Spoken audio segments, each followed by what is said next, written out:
committee is investigating a string of deaths and disappearances involving scientists. At least 11 scientists have been killed or gone missing over the last 3 years. በአሁኑ ወቅት በመላው አሜሪካ ከዋይት ሃውስ እስከ ጥብቅ የኒውክሌር ምርምር ማዕከላት ድረስ አንድም ሰላማዊ እንቅልፍ የሚተኛ ሰው የለም ሊባል ይችላል። ሀገሪቷ በታሪኳ ገጥሟት የማያውቅ እጅግ ረቂቅና እጅግ አደገኛ የሆነ የአእምሮ ውስጥ ጦርነት ውስጥ መግባቷን የሚያሳዩ አስደንጋጭ ክስተቶች በየቀኑ እየተፈጠሩ ነው። የአሜሪካን የቴክኖሎጂ የበላይነት የኒውክሌር መከላከያ አቅምና የጠፈር የበላይነት የሚወስኑት ታላላቅ ሳይንቲስቶች አንዱ ከሌላው ጋር በሚመሳሰልና እጅግ በሚያስደነግጥ ሁኔታ መጥፋታቸውና መገደላቸው አገሪቱን ወደ ጥልቅ የብሔራዊ ደህንነት ቀውስ ውስጥ ከቷታል።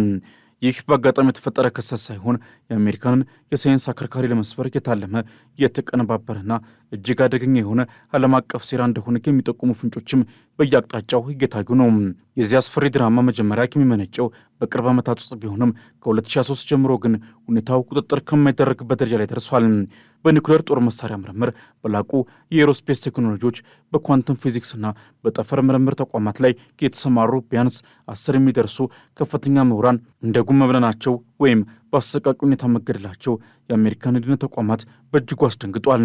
እነዚህ ሳይንቲስቶች ተራ ምሁራን አይደሉም። እያንዳንዳቸው የአሜሪካንን እጅግ ጥብቅ የሆኑ የመንግስት ምስጢሮችን የሚይዙ በቢሊዮን የሚቆጠሩ ዶላሮች የሚወጡባቸውን ፕሮጀክቶች የሚመሩና የአገሪቱን የደህንነት ቁልፍ በእጃቸው የያዙ ግለሰቦች ናቸው። የእነዚህ ሰዎች መስፈር በአሜሪካ የሳይንስና የደህንነት መዋቅር ላይ የፈጠረው ክፍተትም በቀላሉ የሚሞላ ባለመሆኑ አገሪቱ በታሪኳ አይታው የማታውቀው የስለላ ወይም የጥቃት ሰለባ ሆናለች የሚለው ስጋት በዋይት ሃውስ ውስጥ እንደ ሰደድ እሳት ተሰራጭቷል።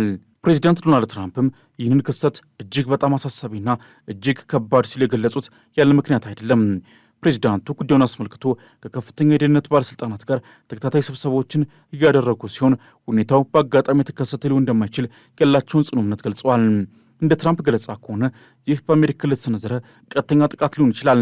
የዋይት ሃውስ የፕሬስ ጸሐፊ ካሮሊን ሌቪትም መንግስት ጉዳዩን እንደ ብሔራዊ ደህንነት ስጋት በመቁጠር ሁሉንም የሚመለከታቸው የፌዴራል ተቋማት፣ የፌዴራል ምርመራ ቢሮ ኤፍቢአይ፣ የመከላከያ ሚኒስቴር፣ ፔንታጎንና የኤነርጂ መምሪያ በአንድነት እንዲመረምሩ ትእዛዝ ሰጥቷል። ይህ በትራምፕ አስተዳደር የተወሰደው እርምጃም ጉዳዩ ምን ያህል ስር የሰደደና አደገኛ መሆኑን ለዓለም ያሳየ ትልቅ ምልክት ሆኗል። በጣም አስገራሚና የብዙዎችን አእምሮ የሰረቀው ጉዳይ ደግሞ ሳይንቲስቶቹ የሚሰወሩበት መንገድ ነው። ለምሳሌ የጡረተኛው ጋጌሬል አባል ሜጀር ጀነራል ዊሊያም ኒል ማክስላንድን ሁኔታ ብንመለከት ጉዳዩ ምን ያህል ሚስጥራዊ እንደሆነ እንረዳለን። ጀነራሉ ከአልበከርኪ ቤታቸው ወጥተው ሲሄዱ ስልካቸውን፣ የዓይን መነጽራቸውንና ሌሎች የግል መገልገያዎቻቸውን ትተው ነው እንደ ጢስ የጠፉት። ማክስላንድ የአየር ኃይል የምርምር ላቦራቶሪን የመሩና እጅግ ምስጢራዊ የሆኑ የኤሮስፔስ መረጃዎችን ምናልባትም ከመሬት ውጭ ካሉ አካላት ወይም ዩፎ ጋር የተያዙ ምስጢሮችን ጭምር የሚያውቁ ሰው ናቸው።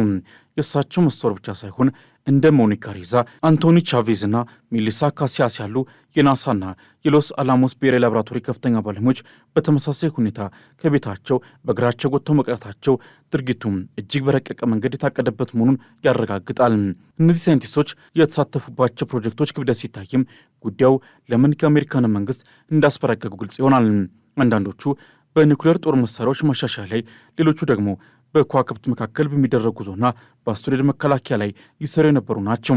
የሎስ አላሞስ ብሔራዊ ላቦራቶሪ አሜሪካ የመጀመሪያውን የአቶሚክ ቦምብ የሰራችበትና አሁንም የአገሪቱ ኒውክሌር ሚስጥር የሚጠብቅ ማዕከል ነው። የዚህ ተቋም ሰራተኞች መስፈር ማለት የአሜሪካንን የኒውክሌር ደህንነት ቁልፍ ሌላ ኃይል ተላልፎ ሰጥቷል ማለት ሊሆን ይችላል። ይህ ደግሞ አሜሪካንን ለጠላቶቹ የተጋለጠችና መከላከያ ይላት ያደርጋታል። ከመሰወር ባለፈ የሳይንቲስቶቹ አሰቃቂ ሞትም ሌላው የድንጋጤ ምንጭ ነው። የማሳቹሴትስ የቴክኖሎጂ ተቋም ኤምአይቲ ፕሮፌሰር ኑኖ ሎሬሮ በቤታቸው በጥይት ተመቶ መገደላቸው የአሜሪካንን የሳይንስ ዓለም በሐዘንና በፍርሃት ውስጥ ዘፍቆታል። ፕሮፌሰር ሎሬሮ በዓለም አቀፍ ደረጃ የሚታወቁ የኒውክሌር ፊውዥን ሊቅ ነበሩ። የእሳቸው ምርምር አሜሪካንን ማለቂያ የሌለውና ንጹህ የኃይል ምንጭ ባለቤት ሊያደርጋት የሚችል ታሪካዊ ግኝት ነበር። የእሳቸው መገደል የምርምር ሂደቱን ለብዙ ዓመታት ወደ ኋላ የሚመልስና የአገሪቱን ወደፊት የኃይል የበላይነት አደጋ ላይ የሚጥል ነው። በተመሳሳይ መልኩ የካልቴክ የሥነ ፈለክ ተመራማሪ ካርል ግሬልማየር በቤታቸው ደጃፍ ላይ ተረሽነው መገኘታቸው ድርጊቱ የታቀደበት ግድያ መሆኑን የሚያሳይ ነው። ግሪልማየር በጠፈር ውስጥ የውሃ ምንጮችን በማፈላለግና ሌሎች ፕላኔቶችን በመመርመር ረገድ አቻ የማይገኝላቸው ምሁር ነበሩ። የምርምር ማዕከላቱና የፌዴራል ተቋማቱ በከፍተኛ ጥርጣሬ ውስጥ ይገኛሉ። የአሜሪካ ምክር ቤት የቁጥጥር ኮሚቴ ሰብሳቢ ጄምስ ኮመር እንደገለጹትም በእነዚህ ሞቶችና መሰሮች መካከል የተቀነባበረና አደገኛ ትስስር መኖሩን የሚያሳዩ ብዙ ነጥቦች አሉ። ኮመር ይህንን ጉዳይ እንደ ብሔራዊ ደህንነት ስጋት ቅድሚያ የሚሰጠው አጀንዳ አድርገውታል። የኤፍቢአይ ዳይሬክተር ካሽ ፓቴልም ቢሮው በከፍተኛ ደረጃ እየመረመረ መሆኑና ከውጭ ሀገር የስለላ ተቋማት ጋር ሊኖር የሚችለው ግንኙነት በጥብቅ እያጣራ ነው ብለዋል። በተለይም ቻይናና ሩሲያ በአሁኑ ወቅት ከዩናይትድ ስቴትስ ጋር በቴክኖሎጂና በወታደራዊ የበላይነት ከፍተኛ ፉክክር ውስጥ መሆናቸው እነዚህ ሀገራት የአሜሪካንን ምርጥ አምሮች ለማጥፋት አሊያም ለመጥለፍ እጃቸው ሊኖርበት ይችላል የሚለው ግምት ሚዛን እየደፋ መጥቷል። የኢራን ንድፈ ሀሳቦችን በበኩላቸው ጉዳዩን ወደ ሌላ አቅጣጫ እየወሰዱት ነው። አንዳንዶችም ይህ የሳይንቲስቶች እልቂት ከመሬት ውጭ ካሉ አካላት ጋር የተያዙ ሚስጥሮች እንዳይወጡ ለማፈን የሚደረግ ጥረት ነው ይላሉ። በተለይም ማቲው ጄምስ ሱሊቫን የተባለ የቀድሞው የአየር ኃይል ስለላ መኮንን ስለ ዩፎዎች ምስክርነቱን ሊሰጥ ጥቂት ቀናት ሲቀሩት ራሱን አጥፍቶ መገኘቱና አሚ ኤስክሪጅ የተባለች ኤግዞቲክ ሳይንስ ላይ ተሰራ የነበረች ምሁር በተመሳሳይ ሁኔታ መሞቷ ጉዳዩ ከመደበኛው ዓለም በላይ የሆነ ሚስጥር ሊኖረው እንደሚችል ብዙዎችን ያሳምናል። እነዚህ ግለሰቦች የያዙት መረጃም የአሜሪካን መንግስት ብቻ ሳይሆን መላውን የሰው ልጅ እይታ ሊቀይር የሚችል ሚስጥር ሊሆን ይችላል የሚል ስጋት አለ። በአሁኑ ወቅትም በመላው አሜሪካ የሚገኙ ከፍተኛ ሳይንስ ተቋማትና ላቦራቶሪዎች በከፍተኛ ፍርሃትና ድንጋጤ ውስጥ ናቸው። የሎስ አላሞስ የናሳ ጄት ፕሮፐልሽን ላብ እንዲሁም የኤምአይቲ ምሁራን ቀጣዩ ተራ የማን ነው በሚል ስጋት ውስጥ ወድቋል። ይህ የስነ ልቦና ጫና በራሱ የአሜሪካ የምርምር ስራዎች ላይ ትልቅ እንቅፋት እየፈጠረ ነው። ሳይንቲስቶች ለሕይወታቸው መፍራት ምርምራቸውን ሊያቋርጡ አሊያም ሀገሪቱ ሊለቁ ይችላሉ የሚለው ስጋትም አሜሪካንን ወደ አእምሮ ድርቅ ሊከታት ይችላል። ይህ ደግሞ አሜሪካ ለብዙ አስርተ ዓመታት የገነባችው የዓለም መሪነት ቦታ እንድታጣ አድርጋታል። ፕሬዚዳንት ትራምፕና የደህንነት ተቋማቱ በሰጡት ከፍተኛ ትኩረት መሰረትም በሚቀጥሉ ሳምንታት የሚወጡ የምርመራ ውጤቶችም የዚህን ምስጢር ድራማ እውነተኛ ገጽታ ይገልጣሉ ተብሎ ይጠበቃል። ይሁን እንጂ እስካሁን ድረስ የጠፉት ሳይንቲስቶች ለማግኘትም ሆነ የሞቱበትን ትክክለኛ ምክንያት በማስረጃ አስደግፎ ለሕዝብ ለማሳወቅ አልተቻለም። ያለመቻለም በራሱ ሌላው የድንጋጤ ምንጭ ሆኗል። የአሜሪካ መንግስት የራሱን ከፍተኛ ሳይንቲስቶች መጠበቅ ካልቻለ ሀገሪቱን እንዴት ሊጠብቅ ይችላል የሚለው ጥያቄም በየቦታው እየተነሳ ነው። የዚህ ምስጢር የሰንሰለት ጥልቀትና ስፋት ደግሞ የሚጀምረው ከአሜሪካ የጥናትና ምርምር ማዕከላት ሁሉ እጅግ ጥብቅ ጥበቃ ከሚደረግለትና የሀገሪቱ የኒውክሌር ጓዳ ተብሎ ከሚጠራው የሎስ አላሞስ ብሔራዊ ላቦራቶሪ ነው። ይህ ተቋም የሰው ልጅ ታሪክን የቀየረው አቶሚክ ቦምብ የተሰራበት ስፍራ ከመሆኑም በላይ አሁንም ድረስ የአሜሪካን ኒውክሌር ጦር መሳሪያዎችን ደህንነትና ዘመናዊነት የሚጠብቁ ሳይንቲስቶች መሸሸጊያ ነው። እዚህ ተቋም ውስጥ ለዓመታት ሲሰሩ የነበሩት ሜሊሳ ካሲያስና አንቶኒ ቻቬዝ እንደ ጉም መብለናቸው የአሜሪካን የጸጥታ መዋቅር እስከ መሰረቱ አንቀጥቅጦታል። በተለይም የሜሊሳ ካሲያስ ስልክ ፋክተሪ ሪሴት ተደርጎ ወይም መረጃው ሙሉ በሙሉ ተደምስሶ መገኘቱ ድርጊቱ ተራ የመጥፋት ክስተት ሳይሆን ሙያዊ በሆነ መንገድ መረጃን የማጥፋትና የግለሰቧን የዲጂታል አሻራ የመደምሰስ ዘመቻ መሆኑን ያረጋግጣል። የአይነቱ ክወና የሚከናወነው እጅግ የላቀ የስለላ አቅም ባላቸው ሀገራት ወይም ድርጅቶች ብቻ መሆኑ ደግሞ ስጋቱን ወደ ከፋ ደረጃ ደርሰዋል። የአሜሪካ የጠፈር ምርምር ተቋም ናሳና በካሊፎርኒያ የሚገኘው የጄት ፕሮፐልሽን ላብ ሰራተኞች ላይ ያነጣጠረው ጥቃትም የሀገሪቱን የጠፈር የበላይነት አደጋ ላይ የሚጥል ነው። ማይክል ዴቪድ ሂግስ፣ ፍራንክ ማይዋልድና ሞኒካ ሬዛ እነዚህ ሶስት ግለሰቦች የናሳን እጅግ ውስብስብ ፕሮጀክቶች የሚመሩ ነበሩ። ሞኒካ ሬዛ የቁስ ማቀነባበሪያ ቡድን ዳይሬክተር ሆና ስትሰራ የጠፈር መንኮራኩሮች እጅግ አስቸጋሪ በሆኑ የጠፈር ሁኔታዎች ውስጥ እንዴት መጽናት እንደሚችሉ የሚያስችሉ የቁስ ጥናቶችን ትመራ ነበር።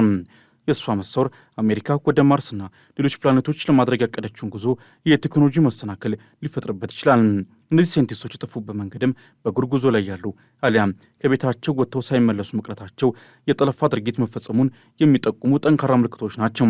ከፍተኛ መረጃ ያላቸውን ግለሰቦች ያለምንም ዱካ በመጥለፍ በውስጣቸው ያለውን ሚስጥር በማስገደድ የሚሆን በሌላ ዘዴ ለመንጠቅ የታለመ የአእምሮ ዝርፊያ ወይም ኢንቴሌክቹዋል ኪድናፒንግ የተካሄደ ነው የሚለው ግምትም የደህንነት ባለሥልጣናቱን እንቅልፍ ነስቷል። በዚህ ሁሉ ምስጢር መሃል ደግሞ የጀነራል ዊሊያም ኒል ማክስላንድ ጉዳይ ልዩ ትኩረት ይሰጠዋል። ጀኔራሉ የአየር ኃይል ምርምር ላቦራቶሪ ሲመሩ በዓለም ላይ እጅግ አነጋጋሪ በሆኑት የሮዝዌል አደጋና ከመሬት ውጭ ያሉ አካላት ፍርስራሾች በሚቀመጡት ራይት ፓተርሰን የአየር ኃይል ጣቢያ ውስጥ ከፍተኛ ስልጣን ነበራቸው። እሳቸው የጠፉት የግል መከላከያ መሳሪያቸውን ብቻ ይዘው መሆኑ አንድ ሊገጥማቸው የሚችልን አደጋ ተረድተው ለመከላከል ሞክረው እንደነበረ ፍንጭ ይሰጣል። ጀኔራሉ በጡረታ ላይ ቢሆኑም በጭንቅላታቸው ውስጥ ያዙት ሚስጥር ግን ለአሜሪካ ባላንጣዎችም ሆነ ሚስጥሩ በድብቅ እንዲቀጥል የሚፈልጉ ጥልቁ መንግስት ወይም ዲፕ ስቴት ተዋናዮች እጅግ ውድ ዋጋ አለው። የእሳቸው ማስወር በአሜሪካ ወታደራዊ ታሪክ ውስጥ ታይቶ የማይታወቅ ከፍተኛ የደህንነት ውድቀት ተደርጎ ተቆጥሯል። ፕሬዚዳንት ዶናልድ ትራምፕም ይህንን ጉዳይ ብሔራዊ የደህንነት አደጋ በሚመስል መልኩ መያዛቸው አሜሪካ ምን ያህል አጣብቂኝ ውስጥ እንዳለች ትልቅ ማሳያ ነው።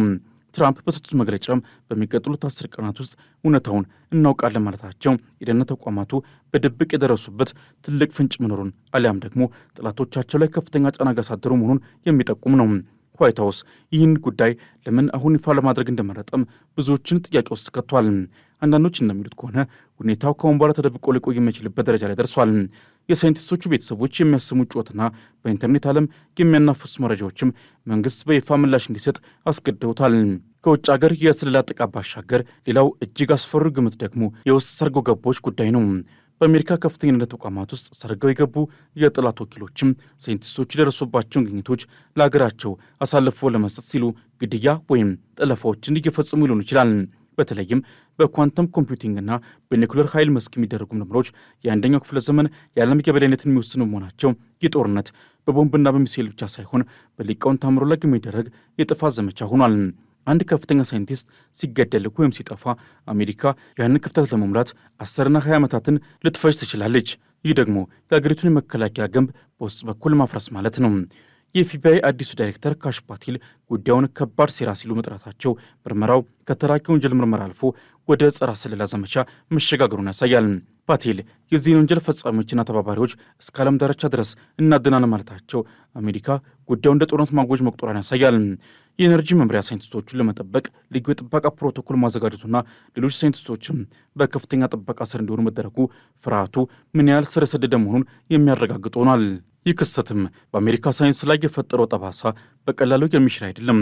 ኑኖ ሎሮየሮን የመሰሉ የኒውክሌር ፊውዥን ተስፋዎችና ካርል ክሪልማየርን የመሰሉ የጠፈር አሳሾች በድንገት ሲቀጠፉ ተተኪ ወጣት ሳይንቲስቶች ወደ እነዚህ ምስጢራዊ ፕሮጀክቶች ለመግባት ፍርሃት ሊያድርባቸው ይችላል።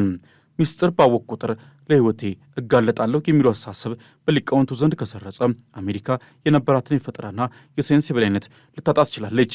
ይህ ደግሞ የአገሪቱ የረጅም ጊዜ ህልውና ላይ የተደቀነ ትልቁ አደጋ ነው። ይህ በ10 ሳይንቲስቶች ላይ የተፈጸመው መሰወርና ግድያ የዘመናችን ትልቁ የሚስጥር ጦርነት መገለጫ ነው። አሜሪካ በውስጥና በውጭ ጠላቶቿ የተከበበች በሚመስልበት በዚህ ወቅትም የሳይንስ ሊቃውንቷን መጠበቅ አለመቻሏ ትልቅ የታሪክ ጠባሳ ነው። ፕሬዚዳንት ዶናልድ ትራምፕ ቃል በገቡት መሰረት እውነታው በሚቀጥሉት ቀናት ይፋ ቢደረግም ወይም ባይደረግም የሊቃውንቱ መብረን ግን የአሜሪካን የደህንነት መዋቅር ለዘላለም እየቀየረ ክስተቱን ይቆያል። ይህ ታላቅ መሰወር አሜሪካንን አዳክሟት ይሆን ወይም ለበለጠ ጥንቃቄ ያነቃቃት የሚታይ ቢሆንም በሆነ ወቅት ግን ሀገሪቱ በታላቅ የድንጋጤና የጥርጣሬ ማዕበል ውስጥ ትገኛለች። የሰው ልጅ እውቀትና ምስጢር የዚህን ያህል ከፍተኛ ዋጋ በሚያስከፍልበት በዚህ ዘመንም የአሜሪካ ሳይንቲስቶች የከፈሉት ዋጋ አገሪቱ ለያዘችው የዓለም የበላይነት ደረጃ የተሰጠ እጅግ ከባድ መስዋዕትነት ሆኖ በታሪክ መዝገብ ላይ ይሰፍራል። የዚህ ድራማ ፍጻሜ ገና ባይታወቅም የሊቃውንቱ ደምና የጠፉት ሳይንቲስቶች ዝምታ ግን ከአሜሪካ ድንበር አልፎ መላውን ዓለም እያነጋገረ ይገኛል።